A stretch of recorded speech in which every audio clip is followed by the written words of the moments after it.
Hello നമസ്കാരം. അന്നൂസ് kitchen സ്റ്റോറീസിന്റെ പുതിയ വീഡിയോയിലേക്ക് എല്ലാവർക്കും സ്വാഗതം.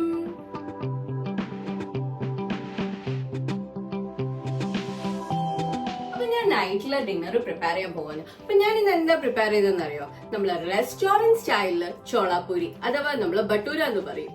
അപ്പൊ ആ ബട്ടൂര എങ്ങനെ ആക്കാന്നാണ് ഇന്നത്തെ വീഡിയോയില്. അപ്പൊ നമുക്ക് വീഡിയോയിലേക്ക് പോകാം. അപ്പം നമ്മൾ റെസ്റ്റോറൻറ്റ് സ്റ്റൈലിൽ ചോളാപൂരി അഥവാ ബട്ടൂരി ആക്കാൻ വേണ്ടിയിട്ട് ഞാനിവിടെ മൈദ ആട്ടോ ഫസ്റ്റ് എടുക്കുന്നത്. മൈദ നിങ്ങളെ ക്വാണ്ടിറ്റിക്ക് അനുസരിച്ചിട്ടുള്ള എടുക്കുക. ഞാനിവിടെ എൻ്റെ ക്വാണ്ടിറ്റിക്ക് അനുസരിച്ചിട്ടാണ് എടുത്തിട്ടുള്ളത്. അതായത് 2-3 ആൾക്കാർക്ക് കഴിക്കാനുള്ള പാകത്തിനാണ് ഞാനിവിടെ എടുത്തിട്ടുള്ളത്. ഇനി ഇതിലേക്ക് നമുക്ക് ഉപ്പ് ചേർത്ത് കൊടുക്കാം. ഉപ്പ് ഒരു പാകത്തിനുള്ള ചേർത്താൽ മതി, എന്ന് വെച്ചിട്ട് അധികം വേണ്ട. 1 ടീസ്പൂണ് അല്ലെങ്കിൽ അതിലും കുറവ് മാത്രം ആഡ് ചെയ്ത് കൊടുക്കാം. ഇനി ഇതിൻ്റെ അകത്തേക്ക് ഷുഗറാണ് ആഡ് ചെയ്ത് കൊടുക്കാൻ പോകുന്നത്. ഞാനിവിടെ 3 ടേബിൾ സ്പൂണിലും കുറച്ച് ജാസ്തി ആയിട്ടാണ് ഷുഗർ എടുത്തിട്ടുള്ളത്. അപ്പോൾ ഷുഗർ ആഡ് ചെയ്തതിന് ശേഷം ഇനി നമുക്ക് ഇതിൻ്റെ അകത്തേക്ക് റവയാണ് വേണ്ടുന്നത്. റവ, തൈര്, ഓയിൽ, ഇത് 3ഉം ഒരേ അളവിലായിരിക്കണം നമ്മൾ ഇതിൻ്റെ അകത്തേക്ക് ചേർത്ത് കൊടുക്കേണ്ടുന്നത്. ഞാൻ ഇതിൻ്റെ അകത്തേക്ക് ചേർത്തിട്ടുള്ളത് 1 കപ്പിൻ്റെ അളവിലാണ്.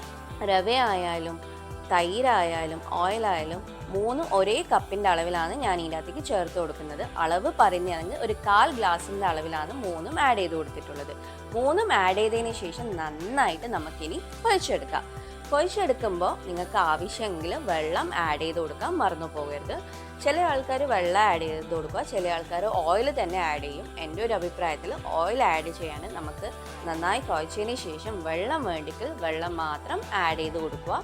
വെള്ളം ആവശ്യത്തിനുള്ള ആഡ് ചെയ്തിട്ട് നന്നായിട്ട് ഒരു 15 to 20 മിനിറ്റ്സ് ഇതൊന്ന് കുഴച്ചെടുക്കണം. എന്നാലേ ആ ഒരു സോഫ്റ്റ്നെസ് കിട്ടുള്ളൂ. നമ്മൾ ചപ്പാത്തി കുഴക്കുന്ന പോലെ ജസ്റ്റ് കുഴച്ചിട്ട് നിർത്താൻ പാടില്ല, നല്ലോണം കുഴച്ചെടുക്കണം. അപ്പോൾ ഒരു 15 to 20 മിനിറ്റ്സ് നമുക്കിതൊന്ന് കുഴച്ചെടുക്കാം.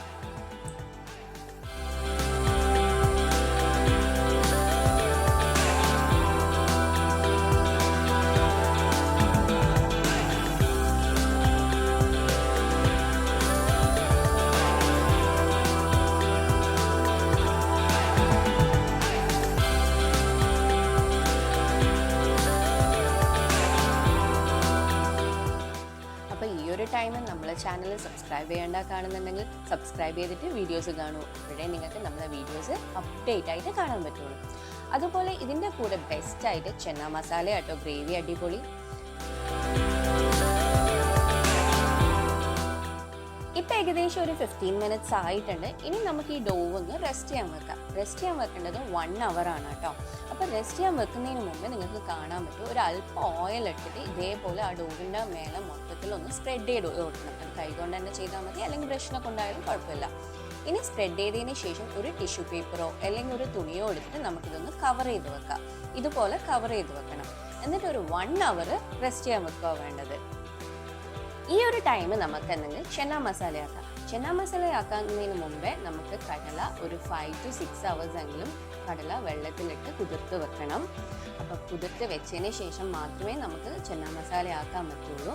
അപ്പോൾ എൻ്റെ ചെന്ന മസാല ആക്കുന്ന ഫുൾ വീഡിയോ എൻ്റെ ചാനലിലുണ്ട്. നിങ്ങൾക്ക് വേണ്ടിയിട്ട് ലിങ്ക് ഞാൻ ഡിസ്ക്രിപ്ഷൻ ബോക്സിൽ കൊടുക്കാം. അപ്പം നമ്മൾ ചെന്ന മസാല ഇവിടെ റെഡിയാക്കി ഞാൻ സൈഡിലേക്ക് വെച്ചിട്ടുണ്ട്. അപ്പോൾ ഒരു 1 hourന് ശേഷം നമ്മൾ ഡോവ് ചെക്ക് ചെയ്ത് നോക്കാം. അപ്പം നമ്മൾ ഡോ ഇവിടെ റെഡി ആയിട്ടുണ്ട്. നല്ല സോഫ്റ്റായിട്ട്, നല്ല എന്താ പറയുക, സ്മൂത്തായിട്ടുണ്ട്. അപ്പോൾ ഇനി നമുക്കൊന്ന് ജസ്റ്റ് ഒന്ന് കൈ കൊണ്ടൊന്ന് ജസ്റ്റ് ഒന്ന് കുഴച്ച് കൊടുക്കാം. ഇത് വേണം നിർബന്ധമില്ല, നിങ്ങൾക്ക് വേണ്ടെങ്കിൽ ചെയ്യാം, ഇല്ലെങ്കിൽ അവോയ്ഡ് ചെയ്യാം കേട്ടോ ഇത്. അപ്പോൾ ഇത് നന്നായിട്ടൊന്ന് കുഴച്ചതിന് ശേഷം നിങ്ങൾക്കിത് പരത്തിയെടുക്കാം. അല്ലെങ്കിൽ എൻ്റെ ഒരു അഭിപ്രായം, നമ്മളെടുക്ക പൂരി പ്രസ്സർ ഉണ്ടെങ്കിൽ അതിൽ വെച്ച് പ്രസ് ചെയ്തെടുക്കുന്നതായിരിക്കും നല്ലത്. കാരണം ഇത് റബ്ബർ പോലെ കളിക്കും നമ്മൾ പരത്തിക്കൊണ്ട് നിൽക്കുമ്പോൾ. അപ്പോൾ പൂരി പ്രസ്സർ എങ്ങനെയാണ് ഉപയോഗിക്കേണ്ടതെന്ന് ഞാൻ ഈ വീഡിയോയിൽ പറഞ്ഞുതരാം. നിങ്ങളുടെ കയ്യിൽ പൂരി പ്രസ്സർ ഉണ്ടെങ്കിൽ, ഇതെൻ്റെ പഴയ പൂരി പ്രസ്സർ കേട്ടോ, അതാണ് ഈ ഒരു കോലത്തിൽ. അതിനാദ്യം ഇതേപോലെ ഒരു പ്ലാസ്റ്റിക് കവർ കൊണ്ട് കവർ ചെയ്യണം, അല്ലെങ്കിൽ ഇത് പറ്റിപ്പിടിക്കും നമ്മളിത് പ്രസ് ചെയ്യുമ്പോൾ. ആദ്യം പ്ലാസ്റ്റിക് കവർ കൊണ്ട് കവർ ചെയ്തതിന് ശേഷം അതിൻ്റെ അകത്തേക്ക് ഓയിൽ സ്പ്രെഡ് ചെയ്ത് കൊടുക്കണം. ഒരു അല്പം ഓയിൽ എടുത്തിട്ട് സ്പ്രെഡ് ചെയ്ത് കൊടുക്കണം. എന്നിട്ട് അതിന് ശേഷം മാത്രമേ നമ്മൾ ആ ഡോവ് ബോൾ ചെയ്തിട്ട് വെക്കാൻ പാടുള്ളൂ. ബോൾ ചെയ്തിട്ട് ഒന്ന് ജസ്റ്റ് പ്രസ് ചെയ്തിട്ട് വേണം നമ്മൾ പൂരി പ്രസ്സറിൽ വെച്ച് കൊടുക്കാൻ വേണ്ടിയിട്ട്. ഇതുപോലെ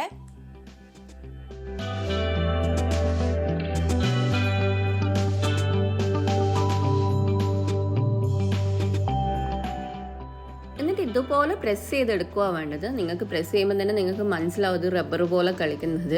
കാരണം മൈദേൻ്റെ ആ ഒരു നമുക്കറിയാമല്ലോ പരത്തിയെടുക്കുമ്പോൾ എങ്ങനെയാണ് ഉണ്ടാകാൻ. അപ്പോൾ ഓയിൽ ആഡ് ചെയ്തിട്ട് പരത്തിയെടുക്കുന്നതാണെങ്കിൽ കുറച്ചും കൂടി സ്മൂത്തായിട്ട് കിട്ടും കേട്ടോ.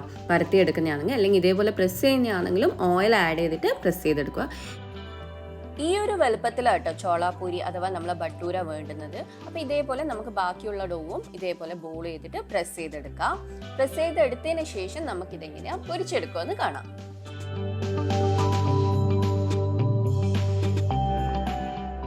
പരത്തിയെടുക്കുന്നതിനെക്കാട്ടി ഏറ്റവും എളുപ്പം ഇതേപോലെ പ്രസ് ചെയ്തെടുക്കുന്നത് കേട്ടോ. നിങ്ങളുടെ പ്രഷർ ഇല്ലെങ്കിൽ മാത്രം പരത്തിയെടുക്കുക. പരത്തിയെടുക്കുമ്പോൾ ഓയിൽ ഉപയോഗിച്ചിട്ട് പരത്തിയെടുക്കുന്നതായിരിക്കും നല്ലത്. നമ്മൾ ചപ്പാത്തി കോലിൻ്റെ മേലെ ഓയിൽ ആക്കിയതിന് ശേഷം പരത്താൻ നിൽക്കുക. അപ്പം നമ്മൾ പൂരിയൊക്കെ ഞാനിവിടെ പരത്തി വെച്ചിട്ടുണ്ട്. അതായത് ചോളാപൂരി അഥവാ ബട്ടൂര ഞാനിവിടെ പരത്തി വെച്ചിട്ടുണ്ട്. ഇനി നമുക്കിത് പൊരിച്ചെടുക്കാൻ വേണ്ടിയിട്ട് ഒരു കടായി എടുത്തിട്ട് അടുപ്പത്ത് വെക്കുക. അടുപ്പത്ത് വെച്ചിട്ട് ഫ്ലെയിം ഓൺ ചെയ്തിട്ട് അത് ഫുൾ ഫ്ലെയിമിൽ തന്നെ വെച്ചിട്ട് പാത്രം നമുക്കൊന്ന് ചൂടാക്കി എടുക്കാം. ചൂടാക്കിയതിന് ശേഷം നമുക്കിവിടെ ഓയിൽ ആഡ് ചെയ്ത് കൊടുക്കാം. അപ്പം ഞാനിവിടെ മൺചട്ടി ആട്ടോ എടുത്തിട്ടുള്ളത്. ഞാൻ പൊതുവേ ഇപ്പോൾ പൂരി ആയാലും ചോളാപൂരി ആയാലും എല്ലാം മൺചട്ടിയിലാട്ടോ പൊരിച്ചെടുക്കാറ്. അപ്പോൾ ആവശ്യത്തിനുള്ള ഓയിൽ ആഡ് ചെയ്തതിന് ശേഷം നമുക്ക് ആ ഓയിലൊന്ന് ചൂടായി വരാൻ വെയിറ്റ് ചെയ്യാം. ഞാനിവിടെ കോക്കനട്ട് ഓയിൽ തന്നെയാണ് എപ്പോൾ എടുക്കുന്ന ഓയിൽ എടുത്തിട്ടുള്ളത്. നിങ്ങൾക്ക് കുക്കിംഗ് ഓയിൽ വേണ്ടെങ്കിൽ കുക്കിംഗ് ഓയിൽ എടുക്കുക. മൺചട്ടി ആയതുകൊണ്ട് ഓയിൽ ആഡ് ചെയ്തതിന് ശേഷം ഒന്ന് ചട്ടി ഫുള്ളായിട്ടൊന്ന് സ്പ്രെഡ് ചെയ്ത് കൊടുക്കണം. അപ്പോൾ നമ്മൾ ഓയിലൊന്ന് ചൂടായി വരാൻ നമുക്ക് വെയിറ്റ് ചെയ്യാം. ഓയിൽ ചൂടായതിന് ശേഷം ഞാനിവിടെ ബട്ടൂര ആഡ് ചെയ്ത് കൊടുത്തിട്ടുണ്ട്. ആഡ് ചെയ്തിട്ട് ഇതേപോലെ ഒരു സ്ലോട്ടഡ് സ്പൂണ് വെച്ചിട്ട് നന്നായിട്ട് നമുക്കതൊന്ന് ഓയിൽ നന്നായിട്ടൊന്ന് മുക്കിയെടുക്കാം. നന്നായിട്ട് മുക്കിയെടുക്കുമ്പോൾ ആ ഒരു ഫുൾക്ക മോഡലിൽ നമുക്ക് കിട്ടില്ലു. അപ്പോൾ നമുക്ക് അങ്ങനെ ഫുൾക്ക മോഡൽ വേണ്ടിയിട്ടില്ല, നല്ല ചൂടായിരിക്കണം ഓയിൽ. എനിക്ക് തോന്നുന്നു ഓയിൽ അത്ര ചൂടായിട്ടില്ല, അതുകൊണ്ടാണ് നമുക്ക് ഈ ഒരു ഹാഫ് മോഡൽ മാത്രം കിട്ടിയത്. അപ്പം നെക്സ്റ്റ് ആക്കുമ്പോൾ നല്ല നമുക്ക് പൊന്തിയിട്ട് നല്ല ഫുൾക്ക മോഡലിൽ കിട്ടും. അപ്പോൾ അതുപോലെ നിങ്ങൾ ചട്ടി യൂസ് ചെയ്യുമ്പോൾ ഓയിലിൽ യൂസ് ചെയ്യുന്നതാണെങ്കിൽ നന്നായിട്ട് സീസണിങ് ചെയ്തതിന് ശേഷം മാത്രമേ ചട്ടി യൂസ് ചെയ്യാൻ പാടുള്ളൂ. അപ്പോൾ ഇതാ നമ്മളെ സെക്കൻഡ് ചോളാപൂരി നല്ലോണം ഫുൾക്ക സ്റ്റൈലിൽ പൊന്തി വന്നിട്ടുണ്ട്.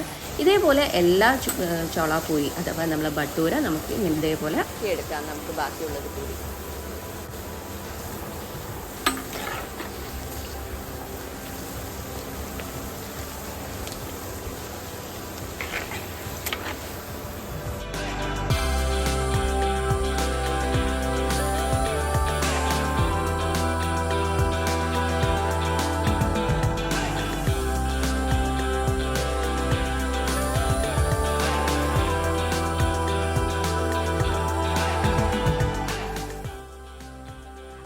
റെസ്റ്റോറൻറ്റ് സ്റ്റൈലിലുള്ള ചോളാപൂരി അഥവാ നമ്മൾ ബട്ടൂര ഇവിടെ റെഡിയായി കഴിഞ്ഞു. നിങ്ങൾ ഇതേപോലെയാണോ ചോളാപൂരി ഉണ്ടാക്കലെന്ന് എന്നോട് കമന്റിൽ പറയാൻ മറന്നു പോകരുത്. നിങ്ങൾ ഞാൻ ഈ ആക്കിയ പോലെ ഒന്ന് ട്രൈ ചെയ്ത് നോക്കാം, മറന്നു പോകരുത്. അപ്പോൾ ട്രൈ ചെയ്തിട്ട് എങ്ങനെ ഉണ്ടായിരുന്നു എന്നും എന്നോട് കമന്റിൽ പറയണേ. അപ്പം നമ്മളെ സ്റ്റൈൽ ആൻഡ് ചോളാപൂരി വിത്ത് ചെന്ന മസാല ഇവിടെ റെഡിയായി കഴിഞ്ഞു.